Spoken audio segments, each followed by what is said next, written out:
ED CBI बंद होना चाहिए, इनकम टैक्स है तो अखिलेश यादव ने कह दी बड़ी बात। एसपी यानी समाजवादी पार्टी प्रमुख अखिलेश यादव कई केंद्रीय जांच एजेंसियों को बंद करना चाहते हैं।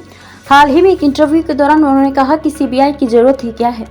उन्होंने भारतीय जनता पार्टी पर जांच एजेंसियों के गलत इस्तेमाल का आरोप लगाया है। साथ ही उन्होंने साफ कर दिया है कि सपा का कांग्रेस में कभी विलय नहीं होगा, लेकिन समर्थन देना जारी रहेगा। सोमवार को 5वें चरण का मतदान होना है, जिसमें अमेठी और रायबरेली जैसी हाई प्रोफाइल सीटों पर भी मतदान होगा। वहीं बातचीत में अखिलेश ने कहा कि सीबीआई और ईडी बंद होनी चाहिए। अगर आपके साथ धोखा हुआ है तो उससे निपटने के लिए आयकर विभाग है।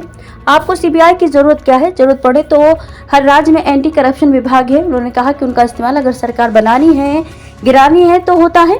तो उन्होंने सवाल किया है कि एजेंसियों ने नोटबंदी के दौरान गलत क्या हुआ, इसकी जांच क्यों नहीं की। अखबार से बातचीत में उन्होंने ये भी कहा कि ये मेरा प्रस्ताव है और मैं इसे इंडिया गठबंधन के सामने रखूंगा। उन्होंने चुनाव के बाद भी कांग्रेस के साथ गठबंधन जारी रहने की बात कही है। उन्होंने कहा कि अलायंस चलेगा, चलाएंगे और जब भी चुनाव आएगा ये होगा, लेकिन अभी हमारे प्रयास सरकार बनाने के लिए हैं। उन्होंने कांग्रेस के पूर्व राष्ट्रीय अध्यक्ष राहुल गांधी के साथ प्रचार किया। राहुल रायबरेली सीट से मैदान में है। इसके अलावा वे केरल की वायनाड सीट से भी चुनाव लड़ रहे हैं।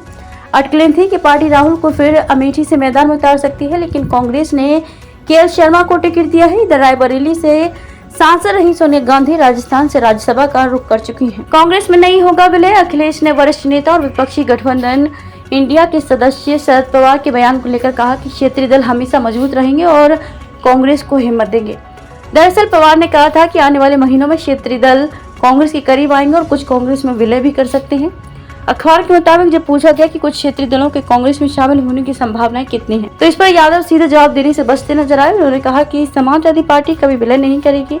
अमेठी में भी बगैर सपा के चुनाव हो रहा है क्या? पर एक और 11 हो गए और बीजेपी हो जाएगी 9-2-11।